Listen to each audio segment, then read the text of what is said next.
कधी कधी आपण छोटी गोष्ट समजून दुर्लक्ष करतो, पण वेळेवर लक्ष दिलं तर अडचण मात्र नक्कीच टाळता येते. आज मी तुम्हाला माझा एक एक्सपिरियन्स शेअर करणार आहे. त्याआधी आज संडे होता आणि सकाळी आम्ही उठायच्या आधीच माझ्या नवऱ्याने ब्रेकफास्टला मस्त पास्ता बनवून ठेवला होता.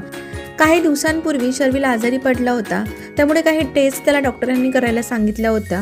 रिपोर्ट्स आणि डॉक्टरांच्या कन्सल्टेशनमधून कळलं की त्याचं कॅल्शियम कमी झालं आहे. खरं सांगायचं तर त्याआधी जवळपास 15 दिवस तो सारखा म्हणायचा माझे पाय दुखतात, पण आम्हाला वाटायचं हा दिवसभर धावतो पडतो, खूप ॲक्टिव्ह आहे म्हणून असेल. त्यामुळे कॅल्शियमचा विचारही आमच्या डोक्यात आला नाही, कारण त्याचं डाएट खूप चांगलं आहे, हेल्दी मील्स, प्रॉपर फूड, त्यामुळे डेफिशियन्सी असू शकते असं आम्हाला वाटलंच नाही. पण डॉक्टरांकडून समजलं की काही वेळा डाएट चांगला असूनही ग्रोविंग एजमध्ये मुलांच्या शरीराला जास्त कॅल्शियमची गरज असते. आणि आणखी एक महत्त्वाची गोष्ट म्हणजे कॅल्शियम शरीरात जाणं पुरेसं नसतं. ते ॲब्झॉर्ब होण्यासाठी व्हिटॅमिन डी सुद्धा तितकंच गरजेचं असतं. आणि व्हिटॅमिन डी चा मेन सोर्स म्हणजे सनलाईट, आणि ते काही मुलांना डेली मिळणं पॉसिबल नाही. तुमचंही बाळ वारंवार पाय दुखतं किंवा असे काही सिम्पटम्स दिसत असतील तर ते फक्त खेळल्यामुळे असेल असं गृहीत धरू नका. प्रत्येक वेळी कारण फक्त कॅल्शियमच असेल असं नाही, पण एकदा पिडियाट्रिशियनचा सल्ला नक्की घ्या.